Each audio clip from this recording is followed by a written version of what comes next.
So, but tonight, this is 2016 Distinguished Alumni Lecture. We honor actually renowned graduate whose innovation and accomplishments have significantly impacted the field of architecture and of course or urban design. And this year we have privilege to honor Tom Wiscombe. Born in La Jolla, California in 1970, Tom Wiscombe is an architect living in Los Angeles. He's a founder and principal of Tom Wiscombe Architecture, an internationally recognized design practice. His work stands out in terms of its arresting formal and graphic qualities, its mysterious near-figural features, and its tectonic inventiveness. He's currently working on the high-profile Urban District Museum with developer Tom Gilmore in the historic core of Los Angeles. And it's focused on cultural entertainment and sports projects. Wiscombe is a chair of the BARC program and senior faculty member of the Southern California Institute of Architecture. Previously, Wiscombe worked for Coop Himmelb, where he was a right hand of Principal Wolf Prix for over 10 years and built 4 critically acclaimed projects totaling over 125,000 square meters.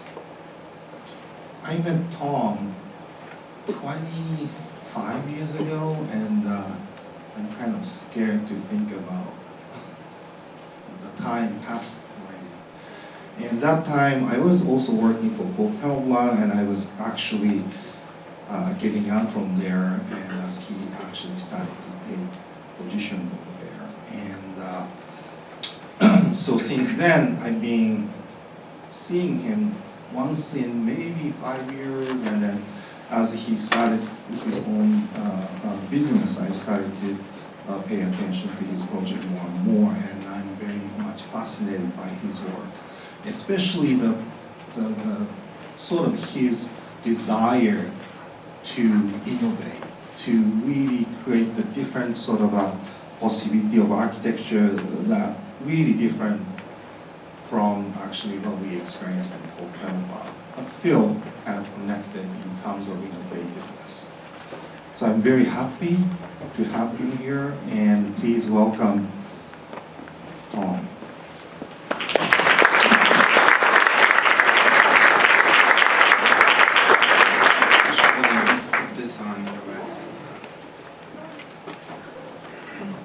Switch it on. Can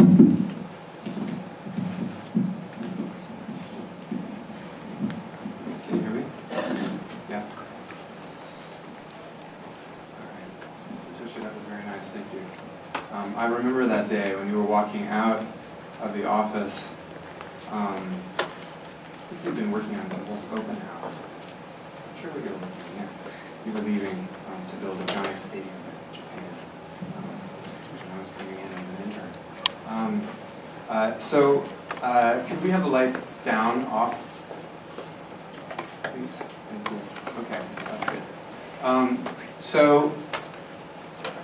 Yeah, it's really an honor to be here as the kind of alumni representative of UCLA at its 50th anniversary. And I was thinking on the way here, I was thinking about a couple of specific things that I could say about my time here. So it's such a generalizing condition to sort of be an alumni somewhere. Sometimes it's not clear what that means, so it is meaningful to me, and it has to do with the exact time that I was here. And, I was here in 98 and 99. At that time,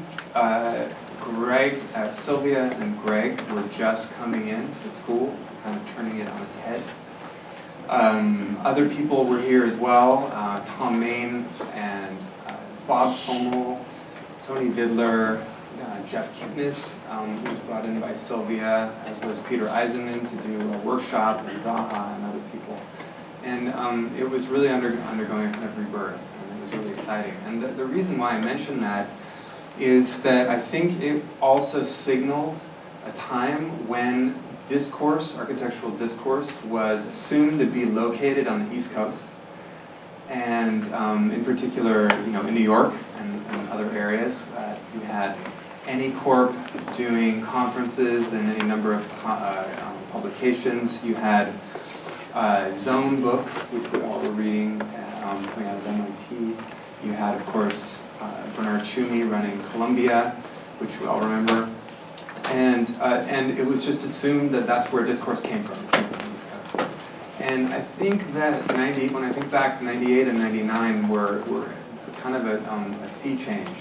And I believe, if I had to pinpoint it, that would be the beginning of the shift to the center of discourse to the West Coast, which is where I believe it resides now, and continues to. And so that's no minor feat. And so I connect that event with being here as a student. And then another thing that I also was thinking is that, and this is particular to Greg, and that is that, I was in his studio back then, and he, I remember this was the time also of what I would call digital 2.0. And depending on who you talk to, there's digital 1.0, 2.0, 3.0, or post-digital, whatever. But for me, the 2.0 was that moment when people stopped being so fascinated with just the tools and what techniques could do in the computer, and moved back into the discipline a little bit and started to test those ideas. And so I remember specifically, I was in Greg's studio, and he was working on a project. I think it was for the Venice Biennale. And he was trying to figure out how to panelize a blob. So he discretized the envelope of the blob. He was trying to figure out how to put apertures in a blob, and he was trying to figure out how a blob hit the ground. And those really stuck out for me as somebody who's trying to drag the computer back into the discipline of architecture. So those two things just stuck out in my mind, and a lot obviously has happened since then, some amazing things. But for me as an alumni, those are the things that stick out in my head. And of course, also Jeff Kipnis, the wild man. Unforgettable. I'm working with him in a different way now. So that's my alumni anecdote. Sorry for that. And so I'm going to move on. I want to start the lecture by talking about a couple of, or not a couple, basically a framework that is evolving now, but I notice evolving less over the last few years. Producing work which I consider to be my more mature work, and I want to talk about sort of some points or some framework that helps me work on those projects. Then I want to show really quickly a couple of projects that sort of brought me to what I'm working on now, and then I want to show 3 projects at the end that are more definitive and things that are closer to becoming realized. So first of all, I just want to sort of position myself in terms of mystery versus scientism, and then add to that five points: parts versus flows, near figuration, containers, ground world, and tectonic fictions, which I'm going to cruise through here. So mystery versus scientism. I think it's so important for us these days to understand that architecture is really not one of the sciences, but in fact is located deep in the humanities. And I think too often we use the word research to define what we're doing. I think that if you use the word research, you're kind of assuming that there's some kind of scientific method involved, that things can be proven or disproven or retested, or any number of things involved with scientific method. I think none of those are what we actually do on a day-to-day basis. And so I really want to make a claim for architecture being about those other things that are not science, that are not about the search for knowledge, but actually, epistemologically speaking, about the kind of lack of knowledge that can be produced by architecture. So a couple of things I want to notice, I want to note here as well, is that there's this overarching desire in contemporary civilization that wants to instrumentalize what we do, and it also always wants to offer points of access to what we do. And sometimes it's a slippery thing. So you hear terms like sustainable architecture, or landscape architecture, or crowdsourced architecture, or form-found or generative architecture, and they just sort of slip off the tongue as if they're real. But if you actually take it apart, sustainable architecture, and I have nothing against sustainability. In fact, I think that we all should be using the most recent technology and making the most sustainable buildings. But those two words together are a logical fallacy. Sustainable architecture does not in any way give a hint towards what kind of architecture we're actually talking about. So those don't go together. Landscape architecture also, it's like putting together philosophy architecture, or I don't know, art architecture, or other kinds of, it's like putting two disciplines together. So for me, it's a logical fallacy. Crowdsourced architecture assumes that, that a crowd or a committee, let's say, is going to be able to make a piece of architecture that is durable more than an auteur, which I find problematic. And form-found and generative architecture, I think, is just at this point tired and hasn't really been able to produce works of merit. So in terms of mystery, I think it's really important at this juncture to avoid easy consumption of work. I think that the world, I mean, I was just looking at Donald Trump's campaign the other day and realizing that the entire campaign the magical part of Donald Trump is that he realizes that he can get out of getting into any amount of detail, any real issues, by sticking on Twitter, which only allows you 140 characters, which is quite brilliant, actually, and cynical. So I think it's very important now, at least for me and my work. This is not a manifesto. This is not a call to action. This is my work. It's really important that the work is in service of the imagination and not in service of just producing more and more information. So what do I mean by mystery? So a working definition of mystery in architecture would be when you don't quite know what you're dealing with. Just a couple of quick thoughts here. Lack of direct access to things and intelligibility of origins of architecture. Scale and determinacy. Is this a model? Is this real? In fact, it is real. It's a diamond mine in Russia. Vexing entities that cannot be easily categorized. Is this a toy?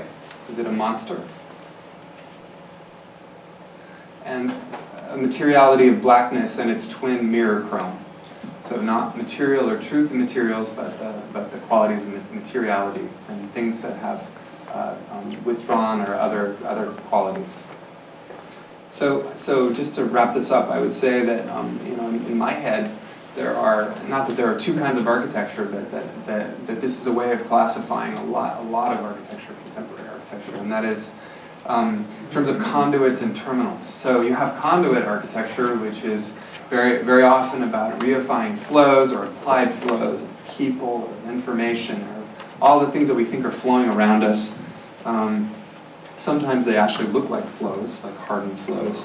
And it's always a myth of access, or it seems to be all about architecture just being the ultimate access, or the ultimate thing to be consumed, the ultimate sign to be read. Whereas terminals, I like this idea, terminals are all about boundaries and gaps. And they're withdrawn and inexhaustible. They have edges, they have boundaries, they have insides. Parts and flows.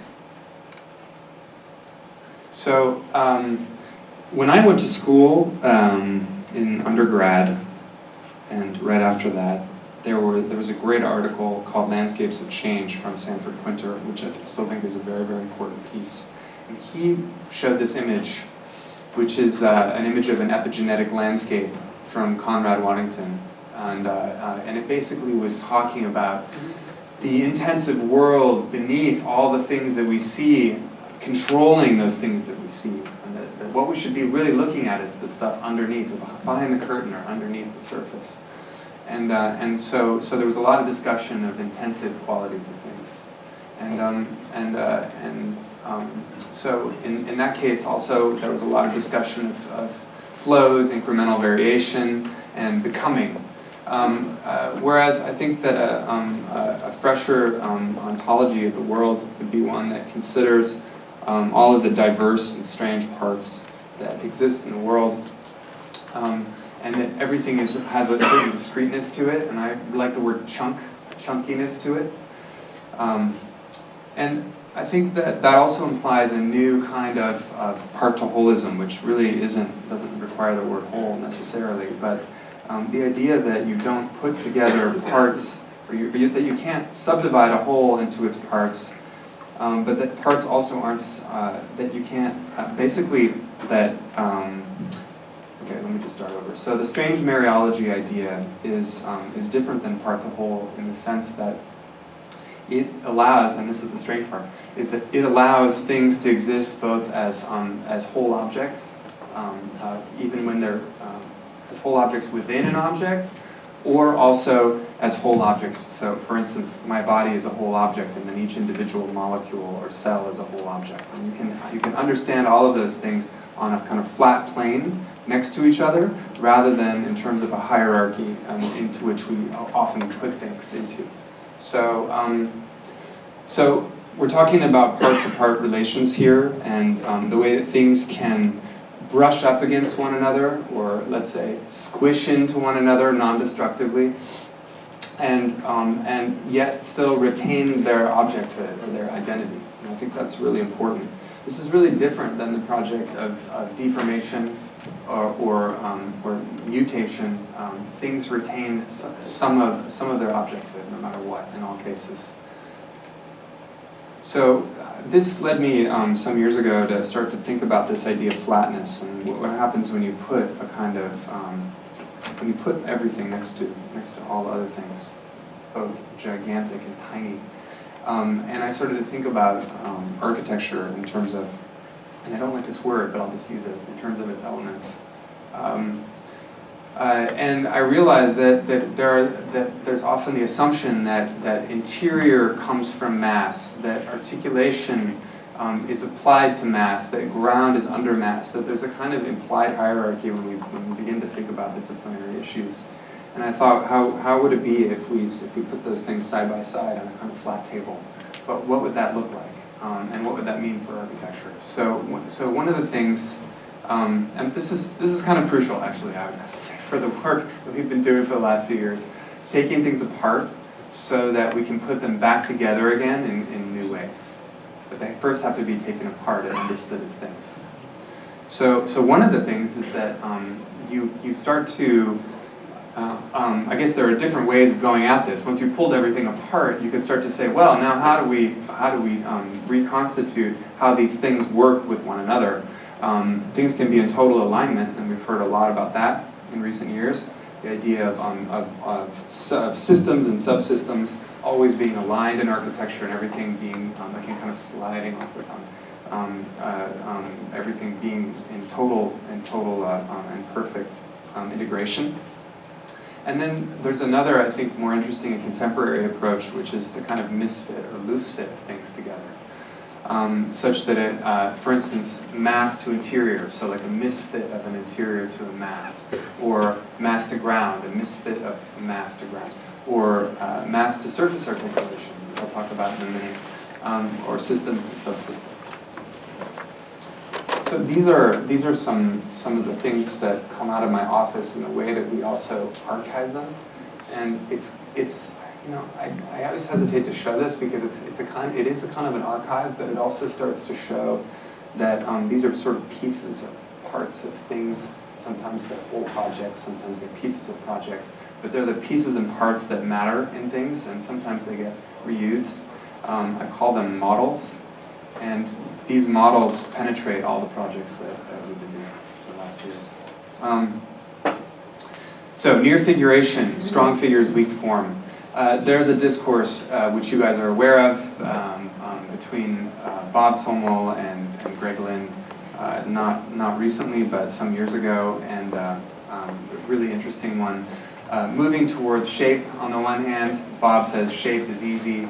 It's all about contour, figure, legibility, and then there's form, elasticity, transformation, difference in degree. And I think that those things don't necessarily have to be polarized, and some of the work that we've been doing, I would say, is sort of somewhere in between there, between shape and form. And so a starting point for us has been what I call crystals, jacks, and ziggurats. And I mean that in a non-rhetorical fashion. I mean, I'm saying those words, but I mean that they don't mean what we think they might mean. And so these figures, potentially at strange scales and orientations, have become the core of a lot of the projects that we're doing.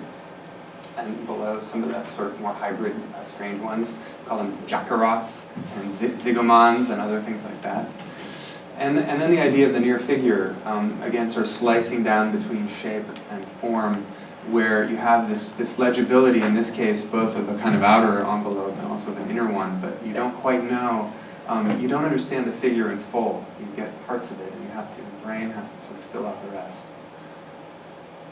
This project, some of you may have seen in MoCA. This was an installation piece at A New Sculpturalism, which was, I think, now 2 years ago.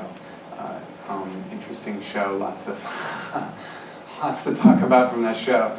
And this was one of the jack figures shoved into a surface. And I think importantly, what I like about this image is that it shows that although in fact this thing is an involution or a hole, that it reads as mass from one direction. And so the project was really all about that. It was about creating a kind of enclosure where the interior was all about hanging heavy masses and the exterior was all about involutions or holes, and that those weren't necessarily one-to-one. So the outer surface didn't necessarily match the inner surface, so there was a bit of a game there. And also you'll notice these surfaces are incredibly thin, and it was important there that we use, in this case, Kevlar, to create the idea that this is an infinitely thin surface. Wasn't that thin, and wasn't infinitely thin, but a very, very thin surface that can jump from surface to incredibly heavy mass on the interior. So that was the piece. And reminds me too that a really early project from 2003 actually that I did, reminds me how the figures at that point were giant diamonds. And that was the crucial part of that project, was nesting these big sort of polygonal diamond shapes inside of a slightly form-fit and slightly loose-fit outer enclosure. So that's PS1 in 2003. Containers. A carton is a house for crackers. A castle is a house for kings. The more I think about houses, the more things are houses for things. It's a nice story. I picked that up from Tim Morton's Hyperobjects. Really nice children's story. I think that's true. I think that the container-contained relationship really is fundamental to architecture. And what I like about the word container is that it kind of includes the idea that it has to contain something. You don't really have empty containers. And so I've been interested for the last few years also in this idea of nestling things, one thing inside of another, and deferring access to the interior by increasing the number of objects and layers of things. And also ultimately creating in containers kind of mysterious fall-off conditions. When you put several figures together, how you can begin to reveal slightly and also slightly obscure the figures that are in the container. And that you can also begin to build in a liner, which is independent, in this case the kind of red stuff inside the liner, which was talked about by Venturi in '66 in Complexity and Contradiction. He called it the lining. But the idea that the interior could be separated from the exterior container and create an independent space, in this case a kind of poché space that also contains these giant figures. And some other, I guess from history, really interested in buildings that do try to defer interiority by having layers and having nested objects. Even medieval keeps here at the bottom, in this case, true poché in the sense of it being masonry, not contemporary poché, but if you begin to think about what those might be when we build in surface, which we do, rather than in solid mass, what those kinds of conditions could be for architecture. I'd also like to say that interesting to think again about history and the movement from Roman architecture where you might have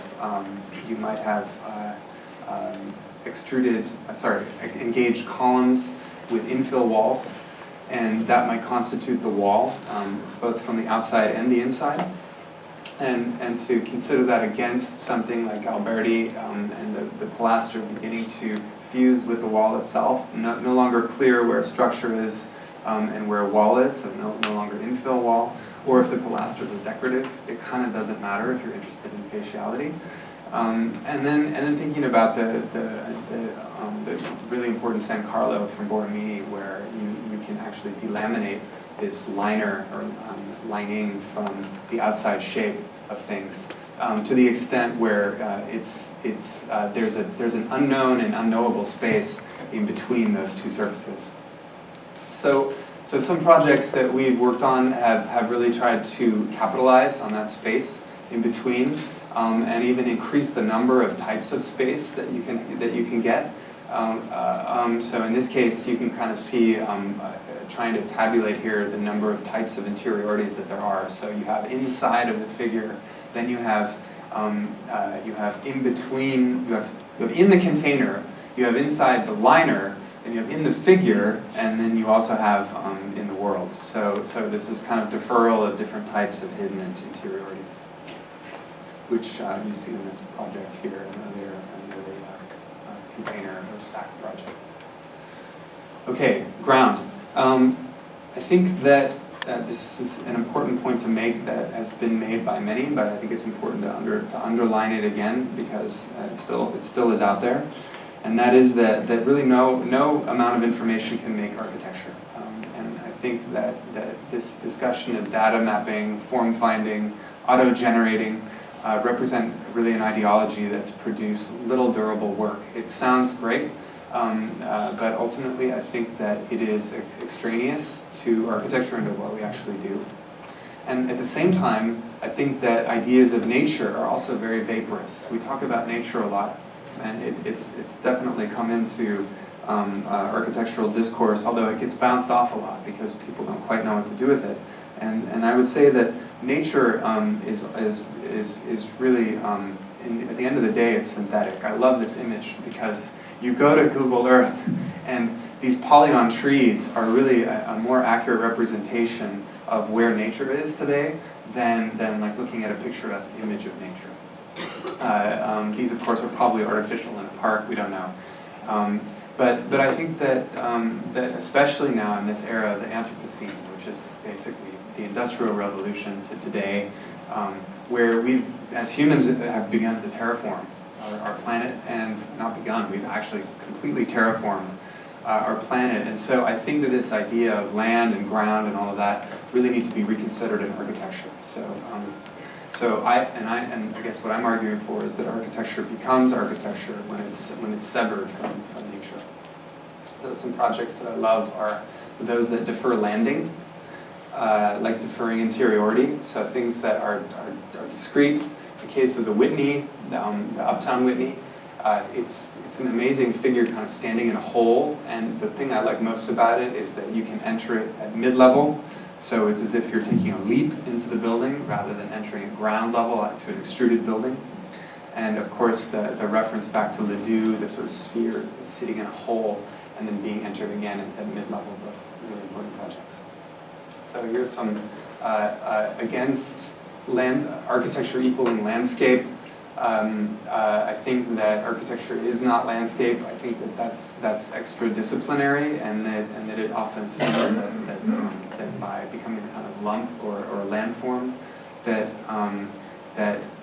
well, I guess it assumes an ideology that nature actually exists, which I said before, I don't really think that it does. So I think that's problematic, and I much prefer these notions of deferring landing in different ways, either by hovering slightly or having moats or gaps between buildings and the ground, or by sinking, as I just showed, sinking things into a hole, or even indifference to the ground, complete indifference, where things might be set on the ground and then you might have to recreate multiple grounds on an interior. And so, fifth, tectonic fictions, tattoos, metaseams, and supercomponents versus panels. So meshes and panels versus tattoos. Okay, I think that meshes are problematic for a few reasons. One, I think particularly coming out of the age of the computer, there's been much confusion as to what the mesh actually is, what its status is, and it's been far too often turned into the tectonics of the building, literally. I think that's been a huge problem. I also think that the mesh, just by nature, because it generally also relates to 20th century industry and infrastructure, often indexes a lack. So anytime there's a line, it means there's a seam, and it means that seam is denoting the end of a piece of material. And each piece of material on mesh buildings, often is also relating nonstop to the human form and the human scale. So many machines in industry are built to produce pieces of material that can be carried by two humans around a building site. And I think and I just think things could be other than that. So one of the cool things recently is that through composite construction, which Greg talked about the other night, through composite construction we can really rethink tectonics. And it's come to the point now for me that I don't actually even, I'm not going to hang my hat on composites as the key to a new architecture. I think that would also be problematic. I think I'm really interested in using composite materials, but I also think that any kind of framework should be able to deal with multiple types of materiality. But as I started to think about composites some years ago, I realized that it might be ultimately more interesting to think about, again, this idea of misfitting rather than aligning, things like seams that misbehave, or tattoos that don't align with a mass form but shift or drift off of a mass, and things like that. Oops. So tattoos, yeah, again, you can create tension by sometimes tracking with a mass and other times deviating from a mass, like the Jed Ledbetter bunnies. You can create high contrast figuration, like the face from Rorschach, where the face is kind of defamiliarized because you see some of its features, but other ones are blacked out, or fake seams even, which I think are really, really interesting, and also the ambiguous scale effects that come out of the use of all of these things. So no correlation necessarily between what might be a construction seam and what might be a graphic element. Supercomponents. That's a word I made up. It's kind of a contradiction in itself, maybe, like pharmacon, I guess. And above and then below, supercomponent. But I've been using that word for a while, trying to refer to this idea of building in big chunks. And I think that this is something that is now possible, building with sky cranes rather than moto cranes. And also, I guess, I'm getting more and more interested in the idea of a building being like a big model. Why can't architecture be more like a physical model? Why can't we build it in larger chunks? I think that has distinct aesthetic implications. Okay, so I'm just going to crank through. Okay, so I'm just going to crank through a few projects that are about kind of supercomponents, metaseams, and other issues, and then go to 3 main projects at the end. So this was a quick study on friction fitting supercomponents together and making the joint not a point of lack but a point of figure. This was done just originally as a kind of prototype, and then it became a museum piece. So here you don't have the articulation of the surface is not inside of the panels or across the whole panel. It's at the location of the joint. And the figuration there is actually used to begin to friction fit the pieces together. So like Japanese joinery at the bottom, things are fit, no nails are used, and the thing ultimately it's funny, the panels have to be rotated in order to snap together, and they can be then with pegs or with glue or with other things, whatever else, they can be attached with that hardware. So it's the back side of some of the panels, the figures pushing through. Here's a larger version of the piece that we did in mirror chrome. Mirror chrome is a materiality that I like very much because it's a kind of impossible materiality.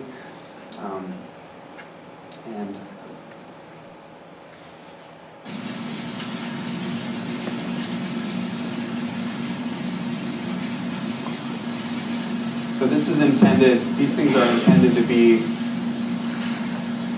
60 feet long at scale as a kind of building prototype. Okay, so the next project is a competition entry, and I just want to point one thing about it. It's called Diamond City. It's a mixed-use project, and it's basically well, it's a two-bay figure. It's a giant figure removed from another figure, and what happens is that you create a giant hollow space, a kind of hollow monolith. But I think that the important thing about the project and where it made some headway was in this area of tattoos.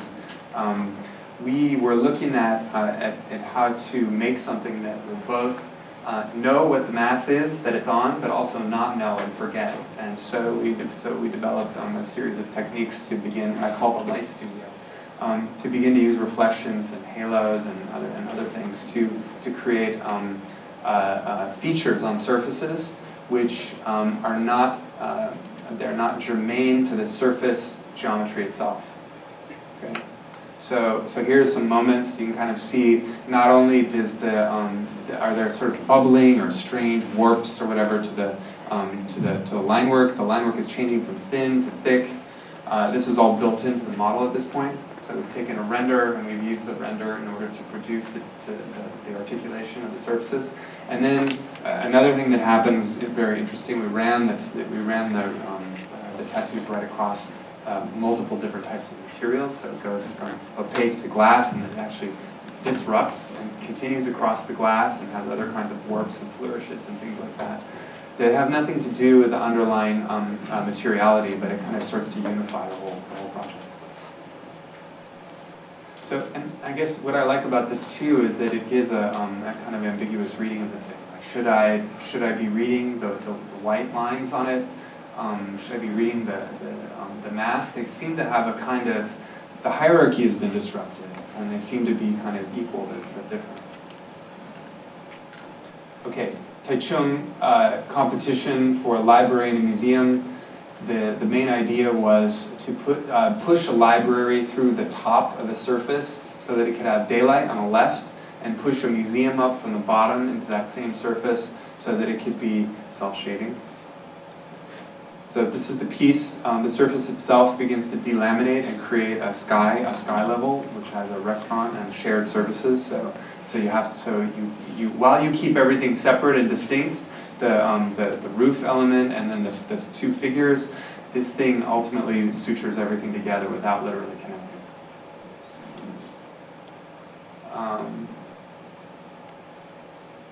So this is what I want to say about that. So this is a model of the interstitial space between that outer surface and the inner figures, and that becomes a space of circulation. And this is a kind of plan drawing of the circulation being both embedded in the figures and then also leaping over and into the roof, which is a moment that I like very much. It's a moment where the ground drops out, the floor drops out, and you leap over from the figure, and you actually embed yourself into the poche of the roof and then continue on your way. So also even the glass infill, so that creates, that space becomes an interior space. An interior space. And again, here we're not using glass just to infill or create enclosure, but the glass itself kind of has its own way of being. So it's also treated as a kind of separate entity. And you'll notice the super components and meta seams here are crucial to the piece. We were looking at medieval sewing techniques and other things, beginning to break this thing up into components which give you a strange sense of scale, lines which end too early or weave around the object such that you don't really identify it necessarily with a particular material. But it gives a misreading of the thing. Is it a toy? Is it a giant building? We don't know. And so the micro seams and all the things that might be required to break this down even further would be obscured or otherwise suppressed. This is a housing project, and I pretty much just want to say that this was a New Rochelle housing project a few years ago.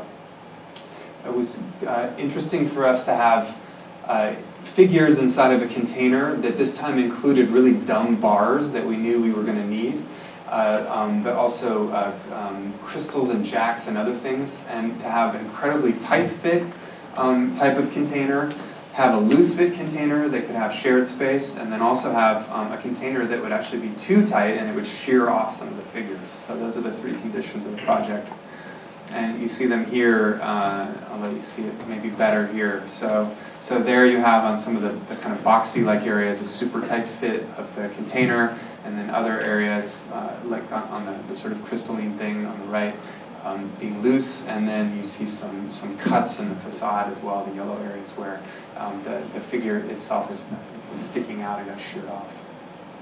So these are some of the interior shared spaces for the housing inside of that.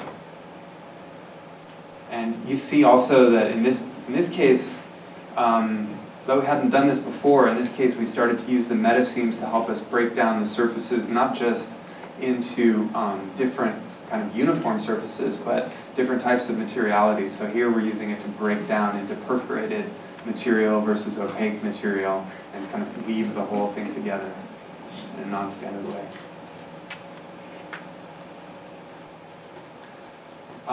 This is the NCCA, or the National Center for Contemporary Art of Moscow competition from a few years ago, where we made some discoveries that I think were useful for some more recent projects. Here we took,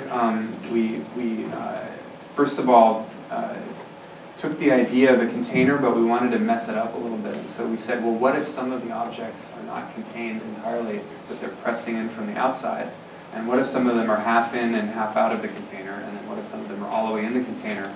And then what if others, in fact, are not even figures, but they're fake figures? So we worked that a lot. And in this case, we used the tattoo patterning in order to further create ambiguity in the object, where sometimes it's a figure inside of the enclosure, but then the tattoos turn black, so you think it's a figure. Other times it's literally a figure that's separated through a giant joint and shoved in from the outside. And there's a kind of playfulness all the way around the museum. So between the liner and the outer container is all of the circulation. So the circulation is totally suppressed in this project and stuffed in the walls, such that the figuration, both on the interior and the silhouettes on the interior as well as the exterior, are more present. And here you see the liner delamming from the container, creating that other kind of space where the circulation happens, as well as the grounds. Here we're using what we're calling at the time the ground object, which is sort of intermediary between land and building. In this case, playing it up a little bit by showing that there's literally a gap between the ground object and the interior space, and also letting the ground peel up, so it's kind of dissatisfied with the land. It doesn't want to merge with the land. It's dissatisfied. So playing it up on that, thinking about ways of building it, what these super components could be, how to create friction fit connections that, again, don't pay attention to, this is not following the edges of the mass. It's not following the edges of the tattoos. The construction scene here is completely independent from those things, and I think that there's a tension that's added when everything is crossing over everything else. So that's the Helsinki. I don't know if that's maybe the last competition I'll ever do. No, actually, I did one since then. But 1,700 entries, and the project. It's an amazing site. It was for Guggenheim in Helsinki. I think they're actually going to do it, which I didn't believe at the beginning. The project was intended to create a level of mystery and kind of impenetrability, but at the same time, a kind of sense that it's a civic building. So we began with a nested aggregation of figures that, well, actually no, we began with the posture of the building. We needed to identify it differently from the port terminal, which it's right next to, and which the brief suggested you might want to connect to, so we immediately decided to go vertical. And then the interior, more importantly, begins to, well, the exterior of the container reveals a bit the figures that are hidden inside. And then in the interior, again, we're using habitable poché versus the inner object to create two types of gallery space. The first one is inside the figure, which is completely, there's no daylight, right? So completely controlled. And then the outside space, which is the outer poché, has a solid wall and then a wall that has perp on it, so you have some daylight as well. So you have two different kinds of galleries.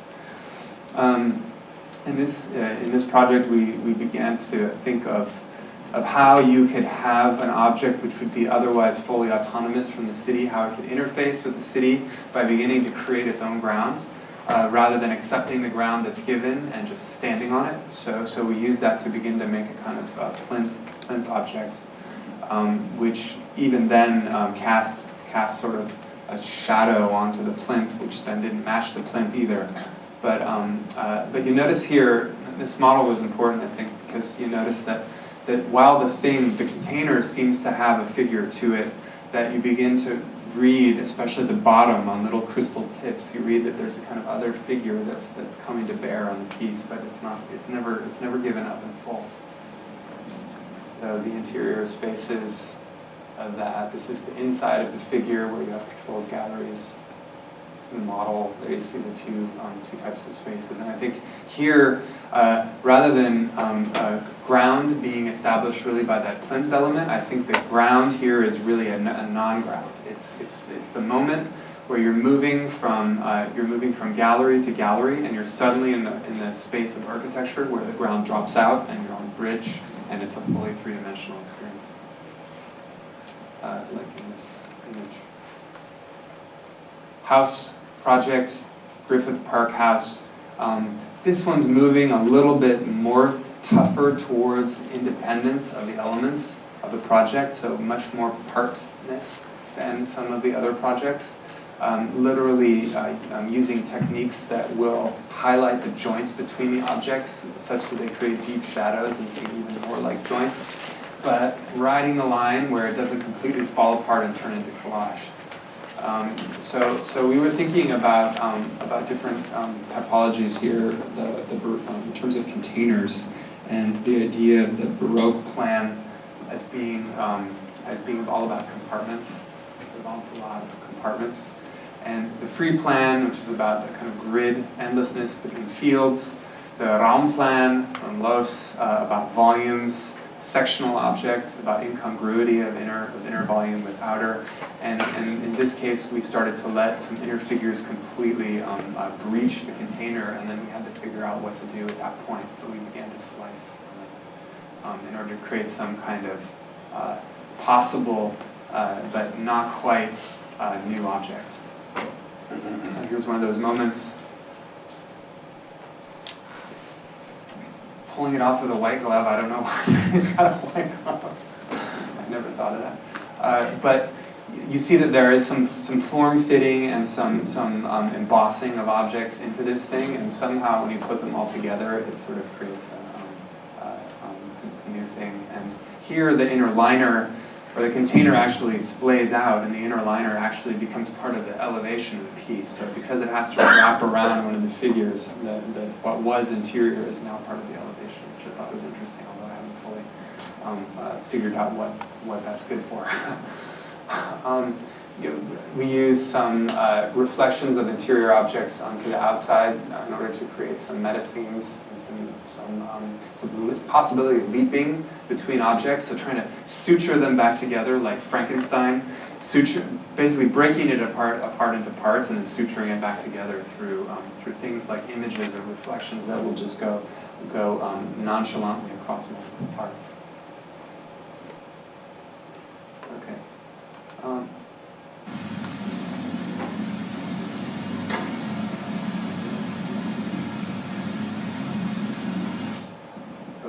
So I want to show three projects that, all of those have been important for the development of the work. The last,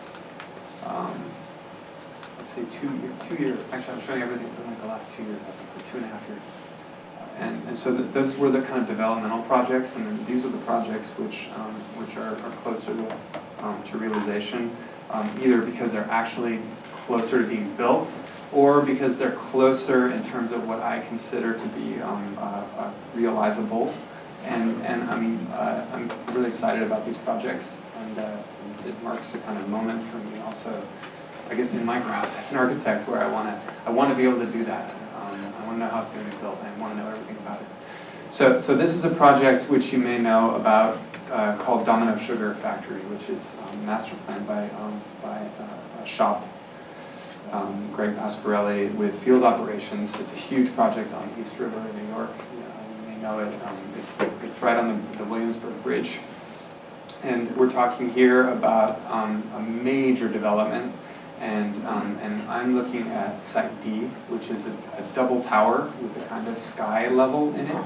600-foot tower and a smaller tower as well. So a double tower with a sky lobby and then a base with, you know, retail and 3 commercials on top. So we've been looking at this project and trying to see what we can contribute to it. So we began by trying to figure out on the far upper left is a drawing of a basic master plan massing. So we knew we had to provide all of the required units, 440 units at 600 feet high, 55 floors, and so we knew that we would need to really, to a great extent, keep to the master planning mass.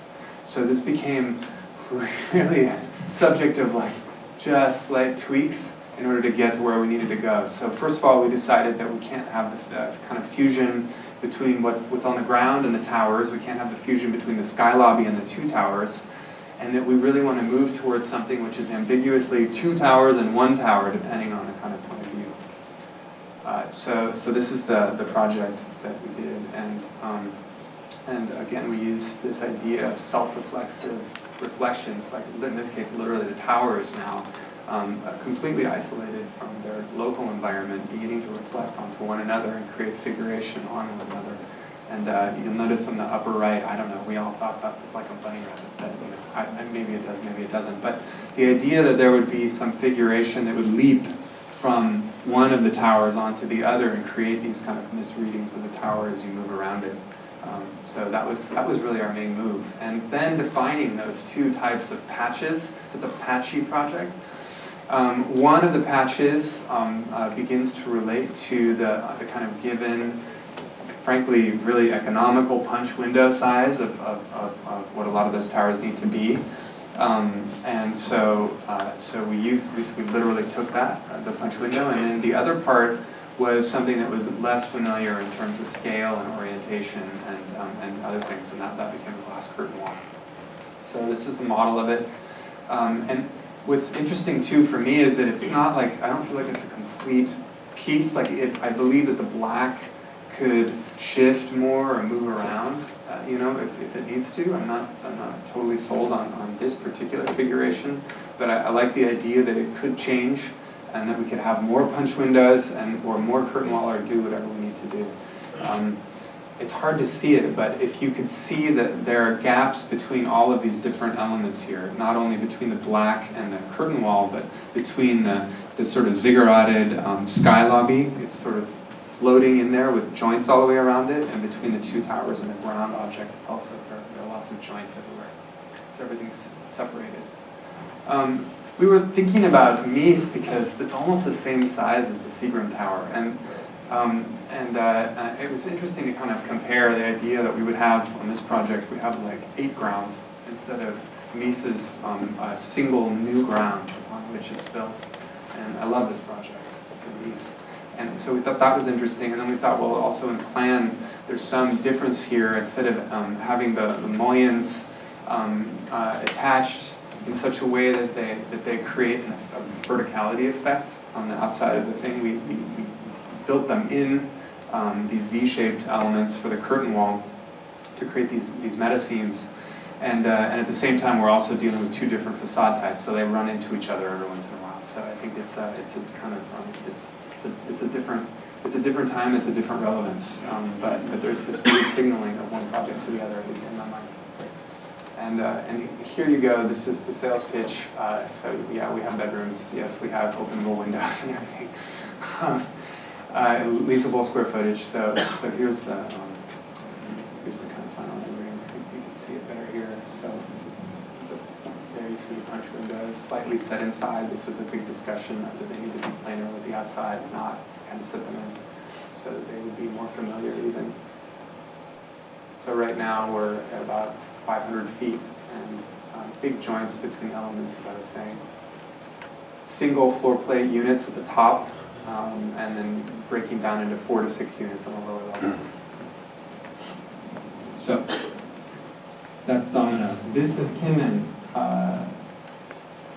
Kinmen is a competition that I felt very proud to be a part of in the second phase because before me in Taiwan, you had the likes of Jesse Reiser building in Kaohsiung, and of course Neil Benari's Keelung project, 2 fabulous projects. And this was Taiwan at the time really trying to reach out and create new infrastructure and create a new image for itself. And so I just thought this was great. I still think so. And so this is on the small island of Kinmen, which is controlled by the ROC, but it's really close to the PRC, so you can literally look from Taiwan into China, like to Xiamen, you can look there. So the brief asked us to do a gateway, literally a gateway, like you had to do a gate so that you could see it from Xiamen, or at least that's how I read it. So that's what we did. And the project was a series of these giant and non-orientable figures, which merged with a really quite straightforward block of the arrivals and departures lobby. There's not much you could do with a port terminal. Actually, it's very much like an airport, but it was a learning experience for me.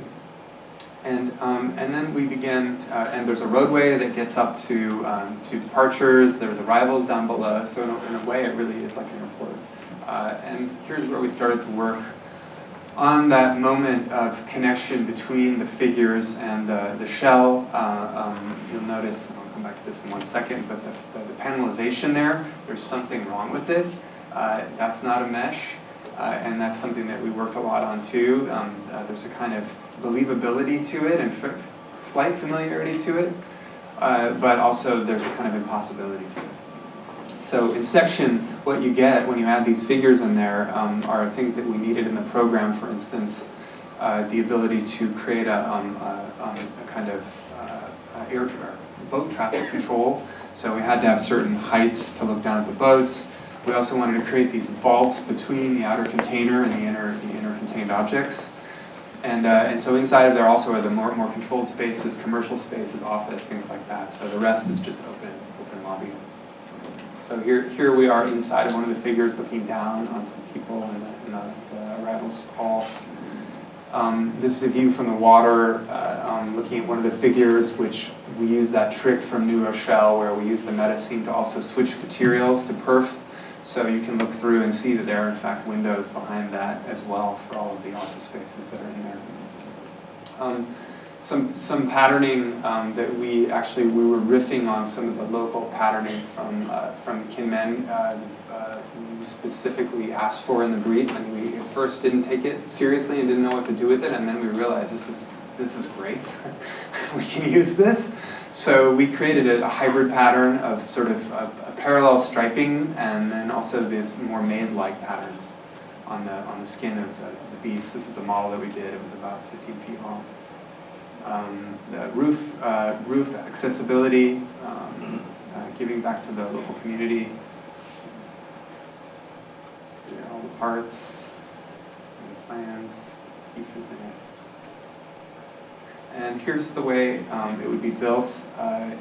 These are FRP units, very, very large FRP units. You'll notice they deviate, they go left and right, they maze around, but they don't. They're not rectangular shapes. They're so good for maritime environments. I'm almost through, you guys. I'm going to show this video on the project.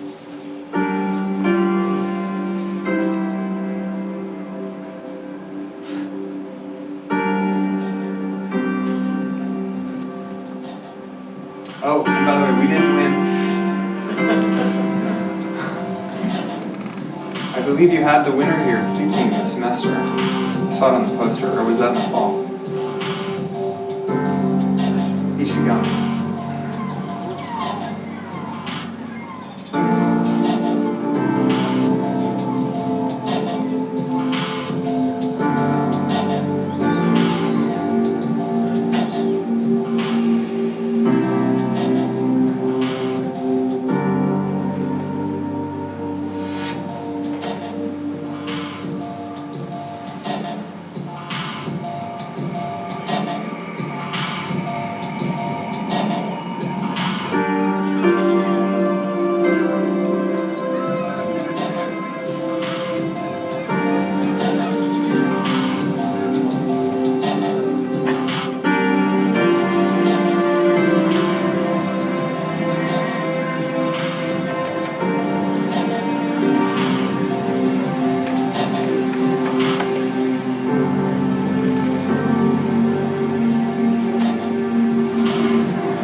But that was a really exciting project, and we did get second place. I felt like we were very close. A very big project too. And then the final project that I want to show you is something that is in planning. Hitoshi mentioned it. It's with together with developer Tom Gilmore of downtown LA, kind of a known quantity and a very revered character because he was instrumental in the adaptive reuse ordinance change in the late 90s, which allowed basically downtown to come back from the dead. And so he's a really interesting guy to work with. He owns many buildings in this area, 4th and Main. And now I think, well, this is our project site, so let me just start there with the facts. So this is Farmers and Merchants Bank, which you may have seen before. It looks empty all the time because it's been empty. It's been on ice for 20 years. He's been holding on to it. Next to that, the Hellman building on the left, and then the Bank House garage further on. Now, all of these buildings were bank back in 1905 when they were built, 05, 07, and 57.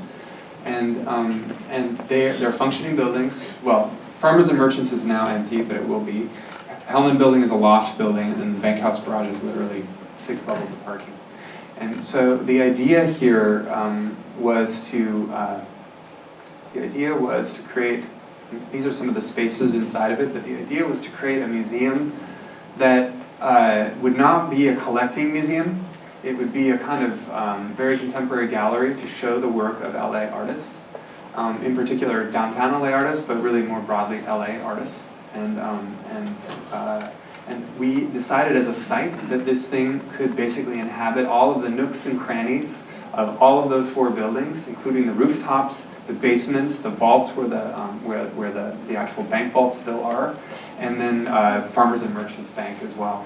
So we began the project by making what I call the kind of zombie hive diagrams, where you're trying to literally burrow out and figure out what's where in the project and what's available. And we found a lot of spaces in these buildings which were unused or even completely walled off. And so there was some discovery there for actually about a year to try to figure out actually what was available. So our approach was to not try to design every wall and every corner and make the whole thing into a giant sort of lump or kind of overall project, but to be more episodic about it.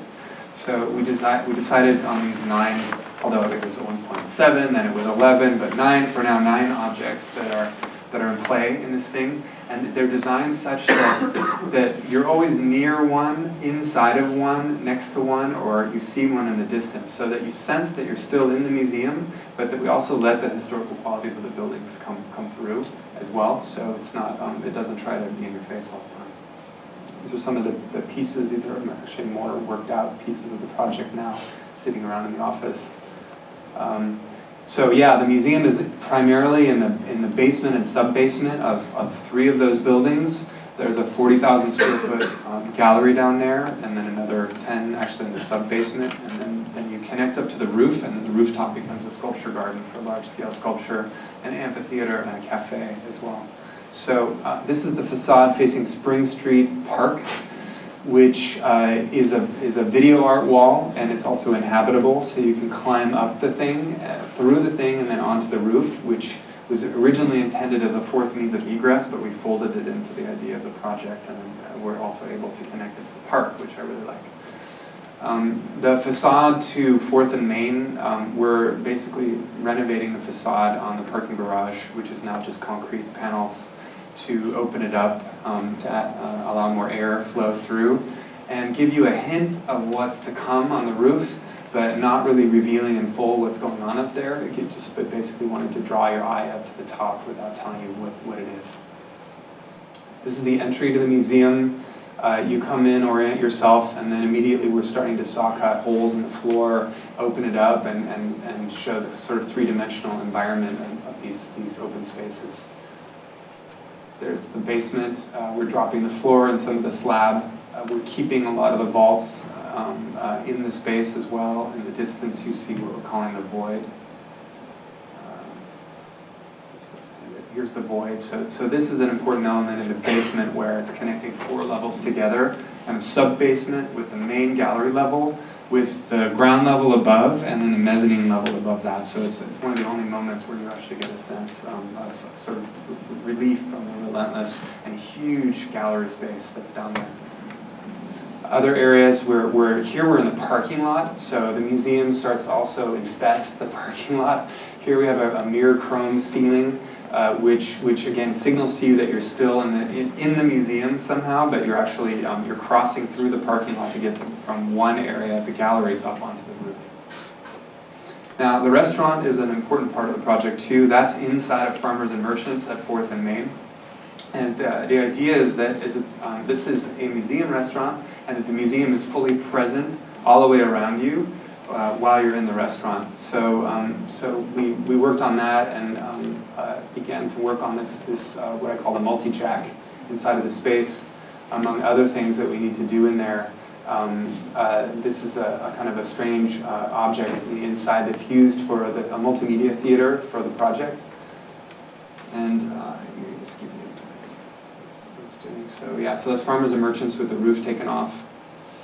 The current model, you have a lounge upstairs, which also currently has no stairs, elevators, egress, anything, so we need to figure all of that out. And so yeah, so there's a lounge, and then the lower level, which is the main dining area, a big open kitchen, and I guess importantly here you see that that's the gallery up there on that mezzanine. So literally the museum is in the space with you. And so the museum's all around you, and it's also down below, so you're cutting out the floor again and seeing diagonally views down to the museum. So it's sort of all the way around you when you're in the museum.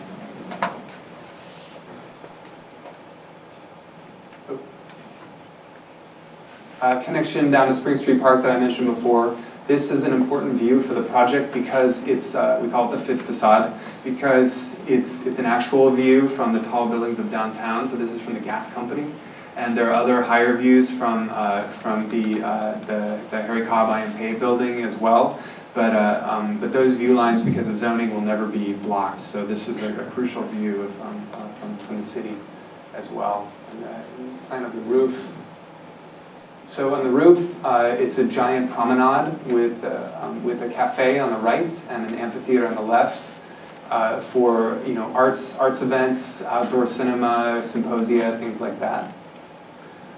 The cafe is one of the main elements here, and I like this image contraposed with the Rosslyn Hotel in the background. And here's a view of the cafe from the community arts meeting room / boardroom, which we have at a higher level, looking down onto the promenade and the cafe. So the construction of the thing is really important. It is, in fact, FRP composite unitized panels, and we originally wanted to go at it as boneless chicken. That's what I call it. working together with Bill Chrysler. So boneless chicken means that there's no more mineral materiality in the project, meaning there's no steel, there's nothing like that. But we've been working with Bill and with LAUSD on trying to find something that will both be both take the best qualities of composite materials, but also deal with some of the current building code issues, especially seismic. So what we're doing is we're calling it a limited steel frame with ailerons. That's what I'm calling it. So you have the ability to still have a frame inside of there, but there are protrusions and strange shapes that can cantilever far off of that steel frame, so in that sense limited. And that's also a really crucial part of the project. And also in addition, you'll notice on the upper right that the panels there, those are 2 inches thick and they span 40 feet. They have FRP on both sides of EPS foam. So you can get an immense long span off of a really tiny and strange looking little steel frame, as opposed to the other alternate, which is a fallback position, which we're not doing. Down below, the rain screen system that we know, which is basically build up multiple layers of construction about 3.5 feet thick, and take care of getting rid of the rainwater and all that through the seams, open seams, and that whole way of building, which is a known way of building. So I love the compression that goes on in the FRP, and also it radically reduces the weight and allows us to actually build on the rooftops of these buildings without massively renovating them. So it's crucial in a lot of ways. It's crucial because it allows me to work on my agenda. It's crucial because it actually allows us to build on the roof. And one other thing that's really nice is in a dense urban downtown, it allows us to not build in sticks and pieces and parts and components, but it allows us to sky crane in big parts of it and assemble it in a day. So these are big, 3 giant super components of just the cafe element, but altogether there are 14 super components, including 4 in the amphitheater, 3 in the cafe, and then I think another 5 or whatever on the promenade. So this is the project. Thank you guys very much. Yes,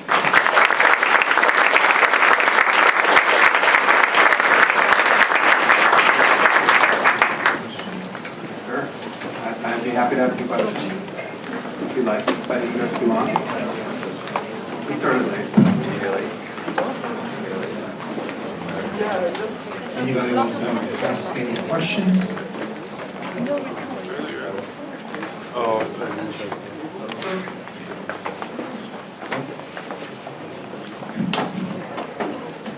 Tom?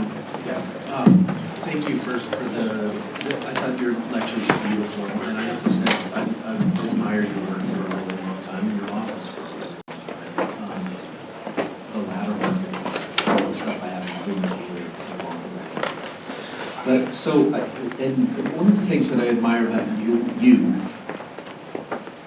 is that you put so many things on the table. You're willing and kind of, I guess, confident to put so many things that I consider to be very difficult, or at least serious architectural problems on the table with most of the projects, if not all of them. It's certainly a kind of courage that I don't have, I have to say. And so there are a lot of questions, but one of the ones that I guess if I have to ask you one question, it has to do with this this kind of theme in your work of the address to the ground, and you in the beginning of the lecture, and I think it goes all the way through, you kept touching on this idea of some sort of ambivalence between the object and the ground. And I'm just observing this, and I just want to hear you comment on it. It seemed to me that, and I've thought about that question quite a bit myself, and find it very difficult, if not impossible, to achieve a kind of true ambivalence. Or you used the word indifference one time, which I love that, but I don't know how to do that. And in the earlier projects, I was wondering if really it's not an amplification of the relationship between the object and the ground in trying to kind of overcome the... Anyway, toward what I'm getting at is this. In the latter projects, the ones that actually have to sit on some kind of serious civil engineering work, like roadways and turning, all of that stuff, especially the Taiwan project I'm thinking of, it seemed like that kind of reality is the closest you get to achieving a kind of ambivalence toward like the stuff of the project and the actual ground plane of the site. What do you think about that? I know what you're talking about. I like, although did you notice that it was actually shoved into the ground? Mm-hmm. Okay. I like when, I think you're right, I think some of the earlier projects, like the NCCA project that I showed, was really trying to, at first, just thematize the ground and the work. And so I began working on this so-called ground object, which we all know is a kind of play on a plinth. Except a plinth often is extruded from the ground, and in order to create a new ground. Whereas I've always been insisting that you need to carve out underneath, and it needs to be something that can be dealt with side by side with mass and other things. And yeah, there is some theater there that you're pointing out, and I know what you're talking about, and I think like setting a building on a plane, I think can be just as radical as, let's say, deeply burying it in some contorted way, and I'm starting to realize that in some of the later projects, just putting it there. So, but still, I think that indifference would be important, I guess, in how one would sit it down. You know what I mean? It could be set down in a way in which it appears to be an extrusion or part of the earth, which I really do want to avoid. And I also, these things have to do with detail too, for me. Like, even if you set it down, the degree to which you dig a little moat out around it, and all of the tricks of our trade of architecture, and I think this is a big part of what we do, for the students, that I think it's not just the big moves, but I think that the details can make all of the difference. And I don't mean a detail like a construction detail. I mean the details like the way that you can make something appear to float while actually just having dug out, 6 inches out underneath it. Schallager from Herzog and Demeron is a great project that does that, actually. So I don't know if I'm answering your question, but yeah, I would say that the newer projects are de-thematizing that and making it a little more of just placing it, as if it were movable. Also, I like that idea. Any other question? Oh.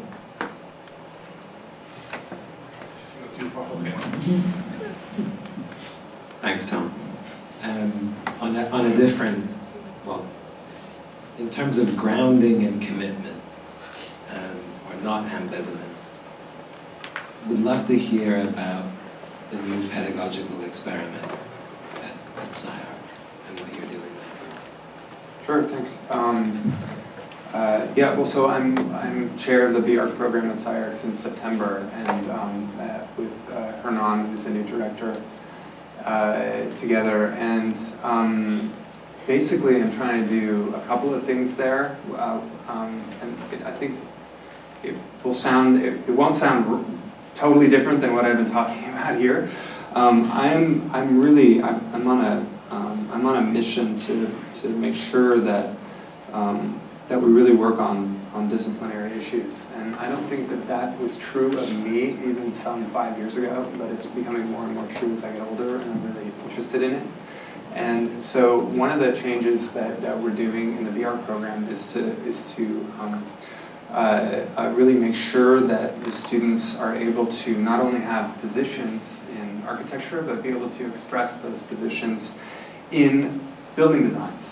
And I'm not afraid to say the word building. Sometimes it's like architecture is architecture, buildings are buildings, and I understand the argument.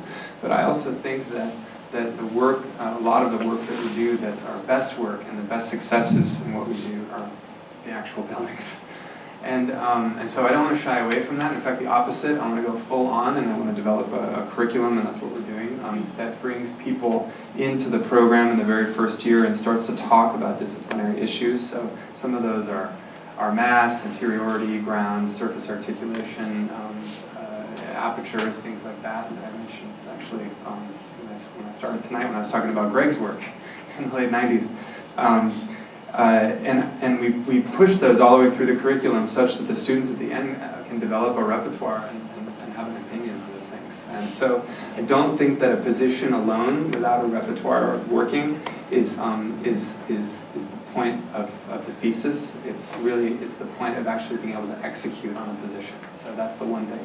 The other angle of that what we're doing at SciArc now is to, in the BArc, is that I'm trying to build up a liberal arts program inside the program. So that's a signal that we're not a vocational school, that we're interested in offering a breadth and depth of a liberal arts education, and I'm really invested in this. So where a 5-year degree might need to have, let's say, a certain number of units to get accredited in, it's called non-architectural studies or general studies, which I hate that word. It's not general studies. We're not thinking about that anymore. That's off the table, and we're trying to think of what you might need in order to have enough breadth, in order to have significant ideas, be a leader in architecture and so forth. So we're teaching, art history, philosophy, lit, film, and we're also teaching a little bit through the oral tradition. So I'm bringing back rhetoric and debate as a form of learning, and that's we're testing that out this fall, and so far it seems pretty good. But I think that it's gonna, I think that the bigger issue here is, what kind of skills do architects in our era need? I mean, do we need a professional 5-year degree?